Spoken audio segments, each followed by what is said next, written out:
भारतीय मूल के ऋषि सुनक इतिहास बनाते हुए ब्रिटेन के नए प्रधानमंत्री बन गए हैं। ऋषि सुनक पहले ऐसे भारतवंशी हैं जो यूके सरकार का सबसे बड़ा पद संभालेंगे। ऋषि सुनक ने चुनाव में पेनी मॉर्डन को पीछे छोड़ते हुए प्रधानमंत्री की कुर्सी पर कब्जा कर लिया है।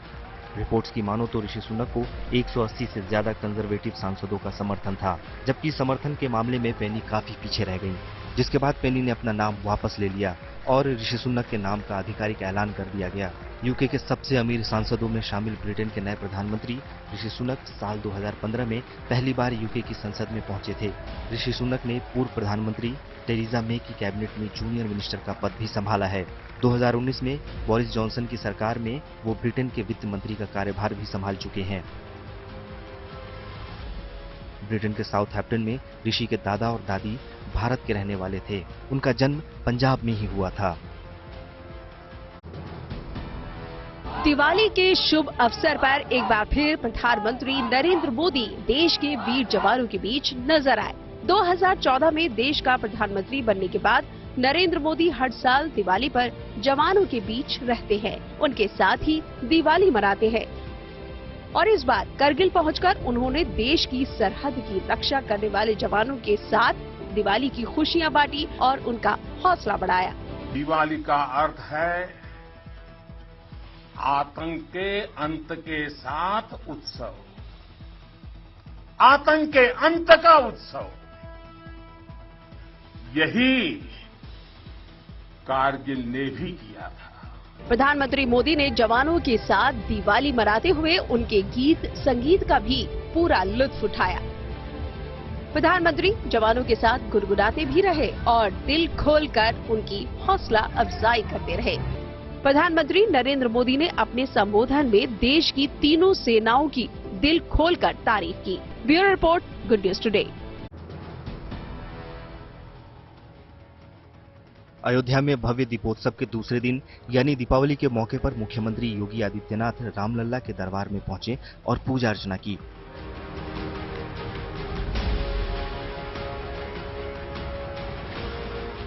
रामलला के दर्शन के बाद सीएम योगी ने हनुमानगढ़ी में भी दर्शन और पूजन किया और कारसेवकपुरम में संतों से मुलाकात की।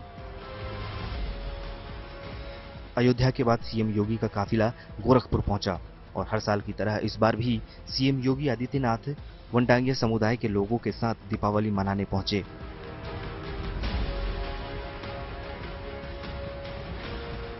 ये लगातार 14वां साल है जब योगी आदित्यनाथ वनवासियों के साथ दीपावली मनाने पहुंचे। इस अवसर पर वनवासियों को दीपावली उपहार देने के साथ ही उन्होंने कई ग्राम पंचायतों के लिए करीब 80 करोड़ रुपए के विकास कार्यों की सौगात भी दी। 25 अक्टूबर को खंडग्रास यानी आंशिक सूर्य ग्रहण पड़ रहा है। भारत में इस साल का आखिरी सूर्य ग्रहण 25 अक्टूबर को दोपहर 2:29 से आरंभ हो जाएगा और लगभग 4 घंटे 3 मिनट तक रहेगा। ग्रहण का समापन 6:32 पर होगा। ग्रहण से करीब 12 घंटे पहले सूतक काल लग जाता है। सूतक काल में किसी भी तरह के मांगलिक और शुभ कार्य नहीं किए जाते। यहाँ तक कि इसमें मंदिर के कपाट भी बंद ही रहते हैं। खंडग्रास सूर्य ग्रहण लग रहा है, जिसके प्रभाव हर राशि वालों पे, हर व्यक्ति पे पड़ेगा। कहा जाता है ज्योतिष शास्त्र में कि जब जब आकाशीय कोई भी हलचल होती है, ग्रह राशि परिवर्तन करते हैं। साल का अंतिम सूर्य ग्रहण यूरोप, नॉर्थ ईस्ट अफ्रीका और वेस्ट एशिया में दिखाई देगा। भारत की बात करें तो साल का अंतिम सूर्य ग्रहण नई दिल्ली, बेंगलुरु, कोलकाता, चेन्नई, उज्जैन, वाराणसी और मथुरा जैसे शहरों में दिखेगा। मेघालय के दाएं और असम राज्य के गुवाहाटी के आसपास के बाएं हिस्सों में ये सूर्य नजर नहीं आएगा। वैसे तो विश्व भर में दीपावली पर्व की धूम देखने को मिल रही है, लेकिन सबसे पहले भगवान महाकाल के दरबार में फुलझड़ी जलाकर दीपावली की शुरुआत होती है। इसके बाद विश्व भर में ये त्योहार मनाया जाता है। यह परंपरा अनादिकाल से चली आ रही है। दीपावली के पर्व पर भगवान महाकाल के दरबार में अद्भुत साज सज्जा की गई। देश विदेश से मंगाए गए फूलों से महाकाल का दरबार सजाया गया। इसके बाद भगवान महाकाल की दूध, दही, फलों के रस से अभिषेक किया गया। महाकालेश्वर मंदिर के राजपुरोहित और पंडितों ने भगवान महाकाल का भांग, सूखे मेवे से आकर्षक श्रृंगार किया, जिसके बाद विश्व प्रसिद्ध भस्म आरती हुई। विशेष रूप से महाकाल को भोग के रूप में 56 पकवानों का अंकुट लगाया गया। भगवान महाकाल को तीनों लोकों का राजा माना जाता है। इसलिए सबसे पहले राजा के दरबार में पर्व की शुरुआत होती है। दीपावली पर्व पर भगवान महाकाल के दरबार में शिव और शक्ति दोनों का आशीर्वाद मिलता है।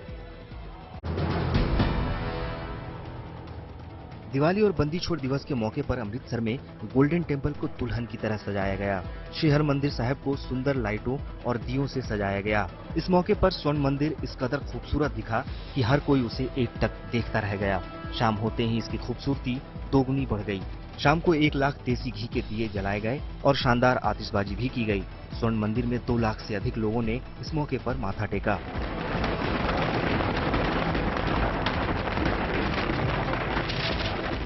शाम को पूरे सरोवर के चारों तरफ देसी घी के दिए जलाए गए। पूरे भारत में जहां श्री राम की अयोध्या वापसी पर दिवाली मनाई जाती है, उसी तरह सिख धर्म में इस मौके पर बंदी छोड़ दिवस के रूप में मनाया जाता है।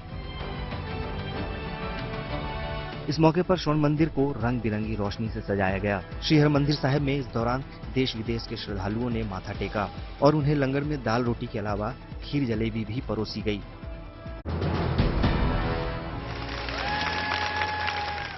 प्रेम और सौहार्द का त्योहार दिवाली, खुशियां बांटने का त्योहार दिवाली।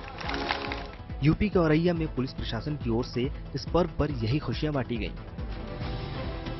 इस पावन पर्व के मौके पर डीएम और एसपी ने बच्चों से लेकर बुजुर्गों तक के साथ दिवाली मनाई। डीएम और एसपी अपने मातहतों के साथ अपने घर परिवार से दूर वृद्धाश्रम में रह रहे बुजुर्गों के बीच पहुंचे। उन्होंने दिवाली की शुभकामनाएं दी और उपहार भेंट किया। डीएम और एसपी समेत बाकी अधिकारी कलेक्ट्रेट के पीछे मौजूद एक बस्ती में भी दिवाली मनाने पहुंचे। यहाँ गरीब और असहाय बच्चों के साथ सबने इस त्योहार की खुशियां बांटी। पुलिस प्रशासन की तरफ से इन बच्चों को दिवाली गिफ्ट के साथ ही पटाखे भी दिए गए। इस बार की दिवाली को पुलिस प्रशासन ने इन बच्चों के साथ ही वृद्धाश्रम के बुजुर्गों के लिए भी खास और यादगार बना दिया। पश्चिम बंगाल में दीपावली के साथ साथ काली पूजा का पर्व भी धूमधाम से मनाया गया। बंगाल में इस दिन काली पूजा होती है। कालीघाट, दक्षिणेश्वर और तारापीठ स्थित मां तारा के मंदिर में विशेष पूजा का आयोजन किया गया। सुबह से ही इन मंदिरों में भक्तों की भीड़ उमड़ी, लोगों की लंबी कतारें लगी। 51 शक्तिपीठों में से 5 शक्तिपीठ पश्चिम बंगाल के बीरभूम जिले में मौजूद तारापीठ मंदिर में भी मां काली की पूजा का भव्य आयोजन हुआ। मां तारा के ऊपर से पूजा होता है, ऐसे विशेष तिथि है, विशेष दिन है। इसलिए कि सारा तारापीठ मंदिर में जो आलू का उत्सव है, मंदिर चक्कर पे निरापत्ता व्यवस्था जोरदार किया है और उसके साथ जो दीपावली है उसके साथ तारापीठ मंदिर से मां तारा का सभी को हम लोग शुभेच्छा देते हैं, आशीर्वाद देते हैं। बता दें कि कालीघाट स्थित मां काली का मंदिर और तारापीठ स्थित मां तारा का मंदिर 51 शक्तिपीठों में से एक है और काली पूजा के दिन इन मंदिरों में पूजा अर्चना का विशेष महत्व है। इस दिन विशेष पूजा की व्यवस्था की जाती है।